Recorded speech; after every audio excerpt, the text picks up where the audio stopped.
গতকাল গভীর রাত থেকে শুরু হওয়া টানা মুষলধারে বৃষ্টিতে কার্যত পানির নিচে তলিয়ে গেছে রাজধানী ঢাকা। মিরপুর থেকে মতিঝিল, শাহবাগ থেকে পুরান ঢাকা প্রায় সব এলাকাতেই সৃষ্টি হয়েছে ভয়াবহ জলাবদ্ধতা। কোথাও হাঁটু, আবার কোথাও কোমর সমান পানি। অফিসগামী মানুষ, শিক্ষার্থী, ব্যবসায়ী সবাইকে নোংরা পানি মারিয়ে গন্তব্যে যেতে হয়েছে। অনেক বাসাবাড়ি ও দোকানপাটেও ঢুকে পড়েছে বৃষ্টির পানি। চলুন জেনে নেওয়া যাক বর্ষণ কবলিত রাজধানীর বিভিন্ন এলাকার সর্বশেষ পরিস্থিতি। প্রথমে আসি পান্থপথ ও তেজকুনিপাড়া। পান্থপথ ও তেজকুনিপাড়া এলাকায় জলাবদ্ধতা ভয়াবহ রূপ নিয়েছে। কোথাও কোথাও কোমর সমান পানি জমে সড়কগুলো একেবারে ডুবে গেছে। শুধু রাস্তায় নয়, নিচু এলাকার অনেক বাসাবাড়ির নিচতলার বসত ঘরেও ঢুকে পড়েছে বৃষ্টির পানি। ফলে স্বাভাবিক জীবনযাত্রা কার্যত স্থবির হয়ে পড়েছে। পানি মারিয়ে বের হতে বাধ্য হচ্ছেন বাসিন্দারা। এই এলাকায় তীব্র যানজট ও চরম দুর্ভোগেরও সৃষ্টি হয়েছে। এদিকে গত রাতে টানা বৃষ্টিতে মিরপুর 10, 11 ও 12 নম্বর এলাকার সড়কগুলো যেন ছোট ছোট খালে পরিণত হয়েছে। হাঁটু থেকে কোথাও কোমর সমান পানি জমে চরম দুর্ভোগে পড়েছেন এলাকার বাসিন্দারা। অফিসগামী মানুষ, শিক্ষার্থী ও পথচারীদের নোংরা পানি মারিয়ে চলাচল করতে হচ্ছে। অনেক গাড়ি মাঝপথে বিকল হয়ে সৃষ্টি হয়েছে তীব্র যানজট। মিরপুরের কাজীপাড়ার প্রধান সড়ক থেকে ভেতরের অলিগলি সবখানেই এখন অথই পানি। ড্রেনের পানি উপচে পড়ে রাস্তায় মিশে যাওয়ায় সৃষ্টি হয়েছে চরম দুর্ভোগ।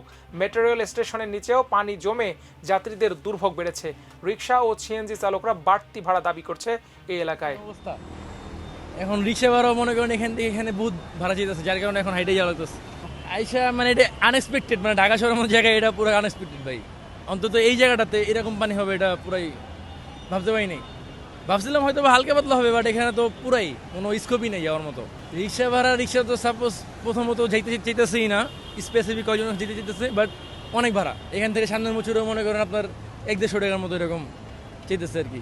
এছাড়াও শেওড়াপাড়ায় বৃষ্টির পানি জমে কার্যত অচল হয়ে পড়েছে জনজীবন। অনেক জায়গায় পানি জমে রাস্তার গর্ত ও ম্যানহোল দেখা যাচ্ছে না, ফলে দুর্ঘটনার ঝুঁকি বেড়েছে। মেট্রো রেল থেকে নেমেও যাত্রীদের পানির মধ্যে দিয়েই গন্তব্যে যেতে হচ্ছে। স্থানীয়দের অভিযোগ, ড্রেনেজ সংকটের স্থায়ী সমাধান এখনো হয়নি। এছাড়া কালশী এলাকায় টানা বর্ষণে বহু সড়ক ও নিচু এলাকা পানিতে তলিয়ে গেছে। কোথাও হাঁটু, আবার কোথাও কোমর সমান পানি জমে স্বাভাবিক চলাচল ব্যাহত হচ্ছে। বাসাবাড়ির নিচতলা ও দোকানপাটেও পানি ঢুকে ক্ষতির মুখে পড়েছেন বাসিন্দারা। সকাল থেকে এলাকায় তৈরি হয়েছে তীব্র যানজট। রাজধানীর বাণিজ্যিক কেন্দ্র মতিঝিলেও একই চিত্র। অফিস পাড়ার প্রধান সড়কগুলো পানিতে তলিয়ে যাওয়ায় কর্মজীবী মানুষ চরম ভোগান্তিতে পড়েছেন। হাঁটু সমান পানি মারিয়ে অনেককে অফিসে যেতে দেখা গেছে। ধীরগতির যানবাহন চলাচলে পুরো এলাকায় সৃষ্টি হয়েছে তীব্র যানজট। সকালবেলায় মালটাল রেডি করে ফেলাইছি, এখন আইসা দেখি আপনার মতিঝিলে এই অবস্থা। এখন এই বৃষ্টির ভিতরে তো কাস্টমার যাইতে পারতেছে না, এমনকি পুরাটাই ধরতে গেলে মতিঝিল আর পুরোটাই পানিতে ভরা। আধা ঘন্টা 40 মিনিট বৃষ্টি হইলে ঠিক মতো মানে পানি জমে যায়। ইভেন বিশেষ করে মতিঝিল একটা বাণিজ্যিক এরিয়া, মানে বলা চলে বাংলাদেশের ব্যাংকিং কেন্দ্রের প্রাণকেন্দ্র বলা চলে ব্যাংকিংয়ের।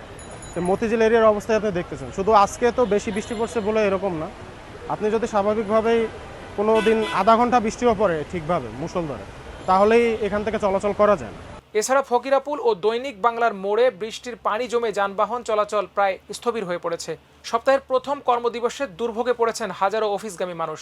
এছাড়া নটরডেম কলেজ সংলগ্ন সড়ক পানির নিচে তলিয়ে গেছে। কলেজের সামনের রাস্তা ও আশপাশে হাঁটু সমান পানি জমে শিক্ষার্থী ও পথচারীদের চলাচল কঠিন হয়ে পড়েছে। পানির কারণে যানবাহনের গতি কমে যাওয়ায় এলাকায় সৃষ্টি হয়েছে তীব্র যানজট। মালিবাগের শান্তিবাগ ও শহীদবাগ এলাকায় অলিগলি থেকে প্রধান সড়ক সবখানেই জমেছে হাঁটু থেকে কোমর সমান পানি। নিচু এলাকার বাসাবাড়ি ও দোকানপাটে পানি ঢুকে পড়েছে। বাজারে কেনাকাটা ব্যাহত হয়েছে এবং রিকশা চালকরাও বাড়তি ভাড়া চাচ্ছে বলে অভিযোগ উঠেছে। বসুন্ধরা আবাসিক এলাকার প্রবেশপথ, আইইউবি সংলগ্ন সড়ক এবং বিভিন্ন ব্লকের রাস্তায় জমেছে হাঁটু থেকে কোমর সমান পানি। সপ্তাহের প্রথম কর্মদিবসে এলাকার বাসিন্দাদের চরম দুর্ভোগ পোহাতে হচ্ছে। এছাড়া আজিমপুর, নিউ মার্কেট ও ঢাকা কলেজ এলাকার প্রধান সড়কগুলো পানিতে তলিয়ে যাওয়ায় কার্যত অচল হয়ে পড়েছে জনজীবন। নিউ মার্কেট ও নীলক্ষেতের অনেক দোকানে পানি ঢুকে ব্যবসা ক্ষতিগ্রস্ত হয়েছে। যাত্রীদের দীর্ঘ সময় অপেক্ষা করতে দেখা গেছে। কারণ বাজারে জলাবদ্ধতায় সবচেয়ে বেশি ভোগান্তিতে পড়েছেন ব্যবসায়ী ও ক্রেতারা। পাইকারি বাজারের ভেতরে পানি জমে কাঁচামাল ও সবজির ব্যবসা ব্যাহত হয়েছে। বাজার সংলগ্ন সড়কে যানবাহনের তীব্র যানজট দেখা গেছে। রাজধানীর গুরুত্বপূর্ণ এলাকা শাহবাগেও পানি জমে স্বাভাবিক চলাচল ব্যাহত হয়েছে। বাসের জন্য দীর্ঘক্ষণ অপেক্ষা করতে দেখা গেছে যাত্রীদের। ধীরগতির যানবাহন চলাচল ও অতিরিক্ত যাত্রীর চাপে পুরো এলাকায় সৃষ্টি হয়েছে চরম ভোগান্তি। এছাড়াও মোহাম্মদপুরের প্রধান সড়ক ও কাঁচা বাজারগুলো পানিতে তলিয়ে দুর্ভোগ নেমে এসেছে বাসিন্দাদের জীবনে। নোংরা পানি মারিয়ে চলাচলে বাধ্য হচ্ছেন অনেক পথচারী।